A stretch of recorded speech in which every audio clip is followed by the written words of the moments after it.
go guys. So what is up mga ka-tech shop, no? For today's video mga tech shop, di sa ta mag-upload og mga repair change sa ta sa food vlogging mga ka-tech shop. Alright, so ang giloto diay ni Mimi Paul mga ka-tech shop is adobong manok o tinulang manok. Mao ni siya combination nga pertiging makabaligid og kanang bahaw mga ka-tech shop ba, makahurot yung bahaw sa Jollibee ba. Alright, so mao to mga ka-tech shop, no? So ay sa taglaing topic mga ka-tech shop, so ay tag food vlogging. So kani mga ka-tech shop gi limpyuhan yang manok, giputlan niya ikog sa manok mga ka-tech shop kay lubot man na siya, timtam kaon na. So iya sa nang gi putol niya gilimpyuhan mga ka-tech shop. Nice. So simple lang mga ka-tech shop, dagana na nimog tubig. Nga mga ka-tech shop, i-segregate na dayon niyo siya mga ka-tech shop. Na ay part sa manok nga para sa tinulang manok, na sa mga parts nga para sa adobong manok. Wow. Alright. So kaning tulo kahiwa mga ka-tech shop para na sa nisa ug mapuhon. Lain na sa nga putahe. And then giandam na dayon ang mga lamaser sa mga ka-tech shop. So ang atong lamas mga ka-tech shop, ahos, bombay, loya, sayote ug kamunggay. Mura ra na siya zone sa paknaan good. Puros mga vegetables ba. Nya gipang panitan na dayon ng loya. And then ang ahos mga ka-tech shop is masher ginani mo. Nya i-separate ang panitan na mga ka-tech shop. And then panitan nimo bombay, and then hiwa-hiwaon. Simple ra kayo mga ka-tech shop. Basic ra kayo. Kuha kayo na ako sa una. Dayon ang sayote mga ka-tech shop, imo na siyang panitan og slice lang into a square type lang. And then hugasan na dayon nimo mga ka-tech shop.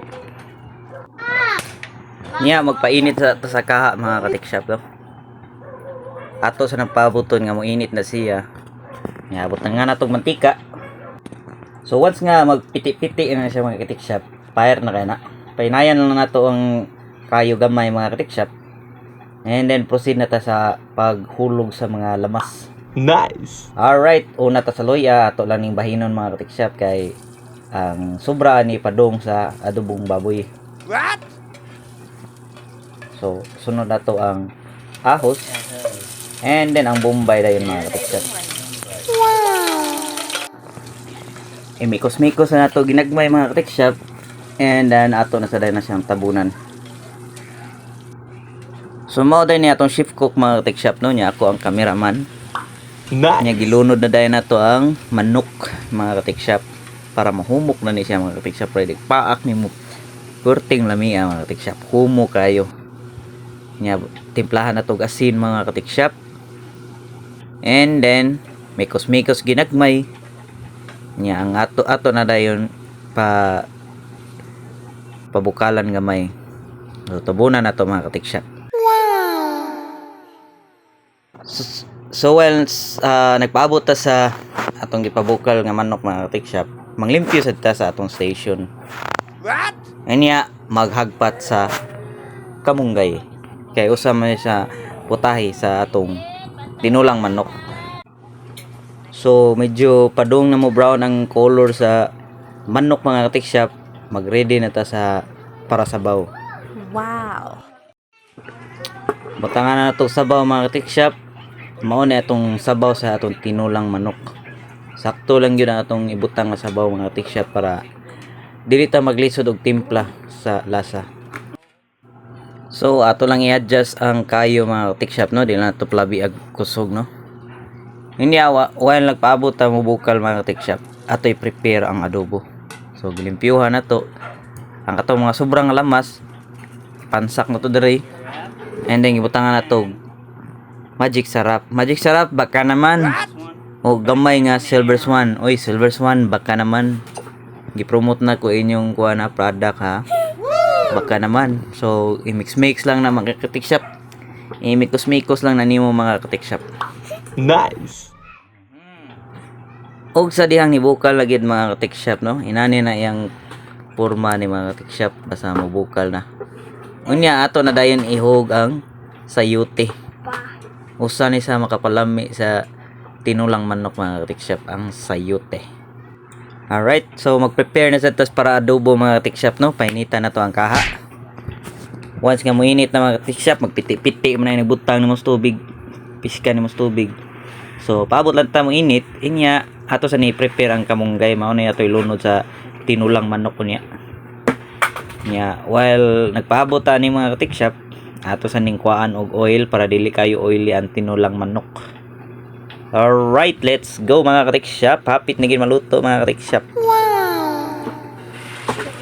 Kanya atong ilunod ang atong manok para adobo mga katiksyap. Basic ra nga siya, imo ra ni painitan niya, bali-balihon ni mong manok, daog ni.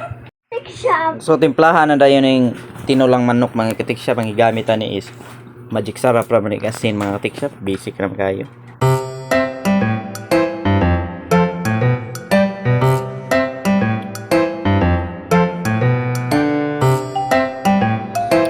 So kaning adobo mga katiksyap, pabuton lang gini siya nga mo dark brown ni siya. Maoro mo gini siya, simple ra mo ganing adobo mga katiksyap. So kaning pagluto mga katiksyap, no, na gini siya mga teknik, pero nayubang tao di gid ka mao muluto. Di sad ganahan makatunog luto. Depende ra na sa tao. Swerte na kay nang kamao muluto kay bisag asa ka punta makakaon jud ka imong luto. Pero katong di kamao muluto, aw maghuwat jud ka sa laing tao nga muluto para nimo. Diba? Wa kay mahimo. What? So gigutom na ginamong bugoy mga katiksyap, no? Mao nang ato na lang ni ilunod ang atong kamunggay kay pressure na gidi ang inahan na ning among bugoy mga katiksyap. Kalit ra biya ni syagit nga gutom siya. Oh no. Anya inig bukal lang nga adobo mga katiksyap, butangan dai nato gidi bol. Anya imikos-mikos na siya dagud pa sagdan ra gid na siya mga katiksyap. So kaning porma mga katiksyap, luto na gini mga katiksyap. Pwede na ni kanon ato na ni pagmo ng kayo ani mga katiksyap kay para ready na ta. Paabot na lang ta sa adobo. Nice. Nya di lang kayo dugay mga katiksyap. Ni dark brown na ang atong manok, so fire na gani. Ato na ni balhin sa sudlanan, nya apilo na tong lamas-lamas mga katiksyap kay mo man gadaglami. Crispy man ng lamas-lamas, inig kuan ni kaon na to, ato na pilog kaon. So mao ni finished product ni Mimi Paul mga katiksyap. Mao ning adobo ug mao sad ning tinulang manok. Nice. Unya ang mga bugoy ng mga anak, i-plaster na din namo, pilan pa na mo cook, nga bahaw, sobra ni pagkaudto. Piti kayo. So mo na gingon mga katiksyap, no, nga magpasalamat ta perminti sa mga grasya nga maabot nato kay di man ta perminti lami og sudan, di ta perminti way lami ang sudan. So balance lagi na. Kung lami ka na sudan, birahig maayo. Diba? Lami agad ani mga katiksyap, murag naka duha ka hukad tulo o duha ka hukad mo siguro ko ani mga katiksyap niya akong Mimi Paul, murag ka tulo mo gini siya, limit mo gini siya tulo ka hukad good. Nga.